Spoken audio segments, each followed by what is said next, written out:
আমি যে পুরুষের জীবনে থাকার পরও সেই পুরুষ অন্য নারীর পাওয়ার চাহিদা জাগে, সেই পুরুষ আমার না হোক। আমার অন্য নারীর কাছে থেকে আমার ওপর মিথ্যা মায়া বা জন্মানো মিথ্যা ভালোবাসা দেখানো পুরুষ আমার না হোক। কতটা ভাগ্যবতী হলে ওই নারী আমার জায়নামাজে বসে চাওয়া পুরুষকে না চাইতে পেয়ে যায়। অন্য নারীর সন্তানের পিতা আমার শখের পুরুষ না হোক। একাধিক নারী পাওয়ার লোভে যে পুরুষ আমাকে মিথ্যা অপবাদ দিয়েছে পুরুষ আমার না হোক। যে পুরুষ আমার পরিবারকে অসম্মান করেছে সেই পুরুষ আমার না হোক। ওই পুরুষ আমার হোক যে আমার জন্ম নিজের চোখকে হেফাজত করেছে, যে পুরুষ আমার জন্য পুরো দুনিয়ার সাথে যুদ্ধ করতে প্রস্তুত। ওই পুরুষ যে অন্য নারীর সাথে কথা বলার তো দূরে থাক, অন্য নারীর দিকে চোখ তুলে তাকাই না।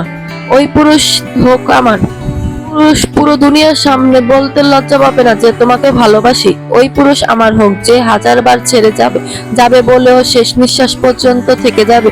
ওই পুরুষ আমার হোক যে শত ঝগড়ার পরও আমার কাছে ফিরে আসবে। আমাদের দেশে হাজারো পুরুষ আছে পরকীয়া আক্রান্ত থাকে, দেখা যায়। আর যেসব নারীরা ওইসব পুরুষকে পাত্তা দেয়, আমার কথা হয়েছে ওইসব নারীরা কি বুঝে পাত্তা দেয় আমি তো বুঝতেই পারি না। যে কি রে ভাই, ওই পুরুষ তো অন্য একজনের মানে হাজবেন্ড, অন্য সন্তানের বাবা, তাহলে তুই কিসের আশা? দেখা যায় এখন লোভ এমন পর্যায়ে গেছে গা যে একটা পুরুষ যদি 4টা বিয়ে করে ফেলে, 4টা বউ থাকে, বা ওই 4টা ঘরে যদি 16 বা 20টা বাচ্চা থাকে, তারপরে ওই নারীটা পাত্তা দেবে। নারীর বিয়ে হয় না, যৌবন, দেখা যায় আইফোন দিছে, এক বই স্বর্ণ দিছে, তাহলে তো মা খুশি হয়ে গেছে। মানে লোভ এই পর্যায়ে চলে গেছে আমাদের সমাজে।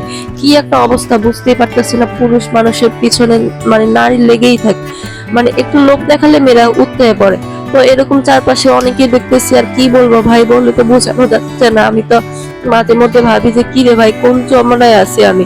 মানুষ চারপাশে যে কিভাবে ভাবতেছে, মানে এই যে সম্মান বা মানুষ যে ভাবতেছে, এসব কিছুই ওদের গায়ে লাগে না ভাই। যে খারাপ জিনিস করতেছে আর ওদের মারা কিভাবে দিতেছে। টাকা পয়সা কি দুনিয়ার সব, বা শুধু ভালো লাইফ স্টাইল বা ভালো চলাফেরা এসবই কি দুনিয়ার সব? ভালো খাওয়া দাওয়া, মানে এসবই কি সব? চারপাশে মানুষ কি বলতেছে ওরা বলে বোঝানো যাবে না আর কি। যাক, কথা বলতে বলতে মানে ভগর করতে করতে আমার রান্না প্রায় শেষ। ওই দিন শসা দিয়ে পাবদা মাছ দিয়ে রান্না করতেছিলাম। শসাগুলো দেখা যায় 2 কেজি শসা নিয়ে আসছে, খাওয়া হয় না। তো ভাবলাম যে শসা দিয়ে একটু পাবদা মাছ দিয়ে রান্না করে ফেলাম। তরকারিটা কেমন হলো তারপরে দেখলাম তরকারিটা অনেক মজাই হয়েছিল।